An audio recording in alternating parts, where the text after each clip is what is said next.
आप सभी का स्वागत है हमारे YouTube चैनल सिने ईयर में। इस समय आप मेरे साथ हैं 1975 में और हम बात कर रहे हैं आज के महानायक अमिताभ जी की फिल्मों की। 1975 में बनी यश चोपड़ा निर्मित दीवार हिंदी सिनेमा की सबसे सफलतम फिल्मों में से है, जिसने अमिताभ को एंग्री यंग मैन के खिताब में स्थापित कर दिया। इस फिल्म ने अमिताभ के करियर को नई बुलंदियों पर पहुंचा दिया। कहा जाता है कि फिल्म की कहानी अंडरवर्ल्ड डॉन हाजी मस्तान के जीवन पर आधारित है और अमिताभ बच्चन ने यही किरदार निभाया है। फिल्म की कहानी है दो भाइयों की जो बचपन में अपने और अपने परिवार पर अत्याचारों को झेलकर जिंदगी में दो अलग अलग रास्ते चुनते हैं, जो दोनों के बीच में एक दीवार खड़ी कर देते हैं। 1975 में आई फिल्म दीवार क्लासिक कल्ट मूवी मानी जाती है। इस फिल्म ने अमिताभ बच्चन के करियर को नई ऊंचाई दी। सलीम खान और जावेद अख्तर की जोड़ी ने जबरदस्त डायलॉग लिखे और अमिताभ बच्चन ने गजब का अभिनय किया। फिल्म पूरे 100 हफ्ते तक चली थी। मज़ेदार बात यह है कि अमिताभ इस फिल्म के लिए पहली पसंद नहीं थे। 1975 में रिलीज हुई फिल्म के दमदार डायलॉग पर सिनेमाघर में बैठे दर्शकों ने खूब तालियां बजाई थीं। इस फिल्म की सफलता ने अमिताभ बच्चन के करियर को ऊंचाई पर पहुंचा दिया था। लेकिन आपको जानकर हैरानी होगी कि इस फिल्म के लिए अमिताभ नहीं बल्कि राजेश खन्ना निर्माता गुलशन राय की पहली पसंद थे।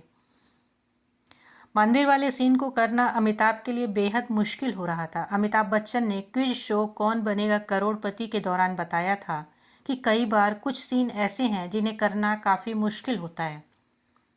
लगता है कि ये तो काफ़ी मुश्किल है और आप इसे तुरंत नहीं कर पाएंगे। इसे क्रैक करने के लिए समय चाहिए होता है। मेरी फिल्म दीवार का एक सीन था जिसमें मेरा किरदार विजय पहली बार मंदिर जाकर अपनी माँ के लिए प्रार्थना करता है। मेरे लिए काफ़ी मुश्किल था। मैं सुबह ही मेकअप करवा कर रेडी हो गया था। यश चोपड़ा सेट पर आए और बोले, चलो भाई शॉट रेडी है। यकीन मानिए मैं अपने कमरे से बाहर नहीं आ पा रहा था। अमिताभ बच्चन ने आगे कहा, हमने सुबह 7 बजे शुरुआत की थी और रात में 10 बजे तक मैं अपने कमरे में ही बैठा रहा। मैं रूम से बाहर ही नहीं निकला। मुझे समझ ही नहीं आ रहा था कि ऐसे सीन कैसे करें। ये एक ऐसा कैरेक्टर था जो भगवान में यकीन नहीं रखता था, लेकिन उसे अपनी माँ की ज़िंदगी के लिए प्रार्थना करनी थी। तो मुझे समझ नहीं आ रहा था कि कैमरे के सामने क्या कहना है और कैसे एक्टिंग करनी है। लेकिन मैं राइटर को सैल्यूट करना चाहता हूँ जिन्होंने स्क्रिप्ट लिखी। उनकी पहली लाइन थी, आज खुश तो बहुत होगे तुम। फिल्म में मंदिर वाले सीन की खूब चर्चा हुई थी। जावेद अख्तर ने भगवान शिव से नाराजगी वाले सीन के बारे में एक इंटरव्यू में बताया था, जब ये सीन फिल्माया जा रहा था तो हमारी अमिताभ बच्चन से बात हुई थी। हमें लगा था कि इस सीन में उनके बोलने का अंदाज कुछ ज़्यादा ही रूखा है, लेकिन वो मेरी बात से सहमत नहीं थे। बोले, अगर मैं धीमे बोलता हूँ तो उस सीन के दौरान मुझे कहीं ना कहीं अपनी आवाज़ ऊंची करनी होगी। इसीलिए मैंने तय किया है कि डायलॉग डिलीवरी शुरू से ही ऊंची रखूँगा और धीरे धीरे कम करता जाऊँगा। मैं समझता हूँ कि ये सोच काम कर गई और अमिताभ पूरी तरह से सही थे। अमिताभ बच्चन ने मीडिया को दिए एक इंटरव्यू में बताया था, दीवार के क्लाइमैक्स को मुंबई, उस समय बम्बई में रात को शूट किया जा रहा था। मैं रात भर जागता और सुबह बेंगलुरु की फ़्लाइट पकड़ लेता क्योंकि रामगढ़ में शोले की शूटिंग चल रही थी। यहाँ की शूटिंग निपटाकर शाम बम्बई की फ़्लाइट पकड़ लेता ताकि दीवार की शूटिंग ना रुके। ये सिलसिला कई दिनों तक चलता रहा और फिल्म ज़बरदस्त हिट रही। इसी वर्ष फिल्म आई जमीर, रवि चोपड़ा द्वारा निर्देशित थी, जिसमें शम्मी कपूर, सायरा बानो, विनोद खन्ना, अमिताभ बच्चन, मदन पुरी मुख्य भूमिकाओं में थे। इसी वर्ष एक फिल्म आई चुपके चुपके। 11 अप्रैल 1975 को रिलीज़ हुई यह फिल्म एक बंगाली फिल्म छड़ो बेसी की रीमेक थी। यह एक दमदार कॉमेडी थी जिसमें अमिताभ बच्चन, धर्मेंद्र, जया बच्चन और शर्मिला टैगोर के साथ असरानवी नजर आए हैं। अमिताभ बच्चन नकली बॉटनी के प्रोफेसर सुकुमार सिन्हा बनकर जया भादुड़ी को पढ़ाते हैं और इस कड़ी को जोड़ते हैं। तीसरे मित्र असरानी फिल्म को ऋषिकेश मुखर्जी ने अपनी शैली में बांधकर ऐसा पेश किया है कि जब भी देखो यह कथानक नया लगता है। अमिताभ बच्चन और जया इस फिल्म में बतौर सपोर्टिंग आर्टिस्ट काम किया था, लेकिन बहुत कम लोग जानते हैं कि दोनों ने ही इस फिल्म में काम करने के लिए कोई फीस चार्ज नहीं की थी। लेकिन इसके पीछे क्या खास वजह थी? फिल्म चुपके चुपके ने सफलता के झंडे गाड़ दिए थे। आज भी लोग इस फिल्म की कॉमेडी के लिए इसे देखना नहीं छोड़ते।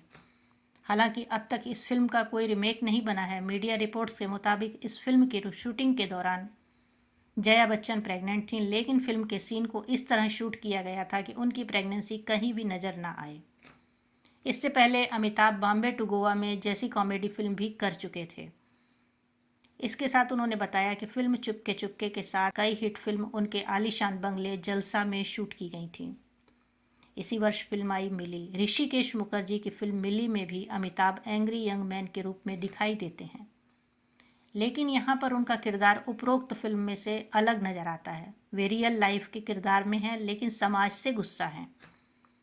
इसका एक कारण है, लोग उनके माता पिता को लेकर तरह तरह की बातें करते हैं, इसलिए वह अपनी पहचान छिपाए शहर में अपने नौकर के साथ छुप कर रहते हैं। फिल्म का नाम मिली है और इस नाम का किरदार जया बच्चन ने निभाया है। बहुत कम फिल्मों के नाम नायिका के नाम पर रखे जाते हैं, और यदि अमिताभ बच्चन जैसा सुपर सितारा हो तो और मुश्किल। लीड रोल में जया बच्चन पूरी फिल्म में दबदबा बनाती नजर आई हैं। जिंदगी के प्रति उनका सकारात्मक रवैया और चहचहाना फिल्म के शुरुआती हिस्से में नजर आता है। बीमारी का दर्द उन्होंने अपने भावों से फिल्म के दूसरे हिस्से में दिखाया है।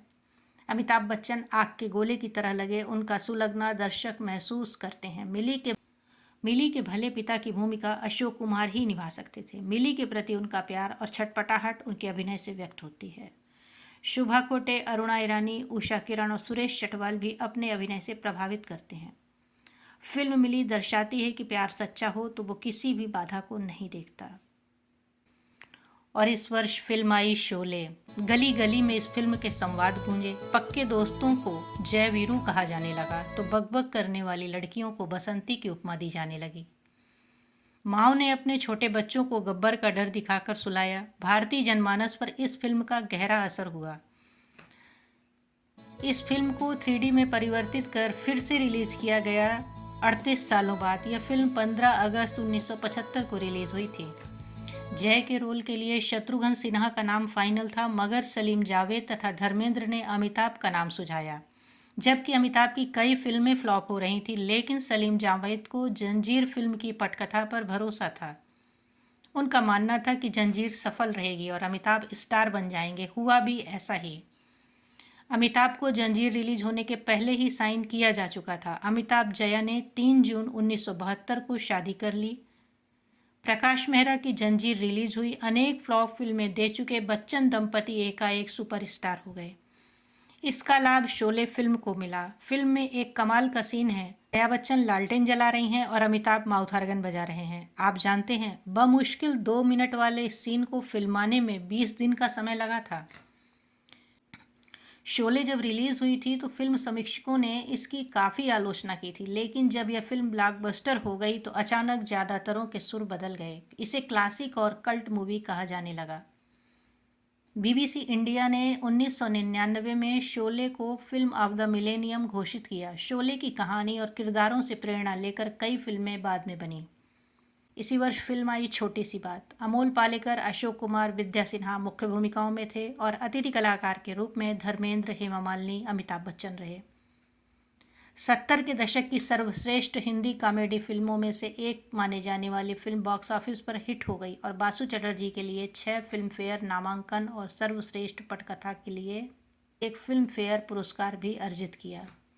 इसी वर्ष फिल्म आई फरार, जो अलंकार चित्रा द्वारा निर्मित और शंकर जी मुखर्जी द्वारा निर्देशित है। फिल्म में शर्मिला टैगोर, अमिताभ बच्चन, संजीव कुमार, सुलोचना लाटकर आदि हैं। संगीत कल्याण जी आनंद जी का है।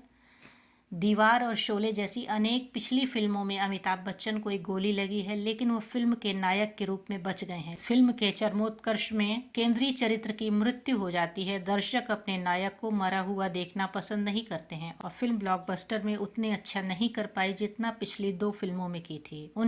1975 अमिताभ के लिए बहुत अच्छा साल रहा।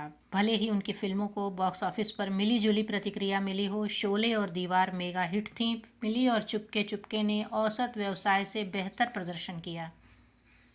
जमीर और फरार औसत थे, हालांकि उन्होंने अपने निवेश से अधिक वसूल किया। उनकी भूमिकाएं पूरी तरह से थीं, हर फिल्म में अलग अलग। धीरे धीरे निश्चित रूप से वह अपने लिए एक ऐसी जगह बना रहे थे जो आने वाले दशक में उन्हें एक मेगा स्टार के रूप में स्थापित करेगी।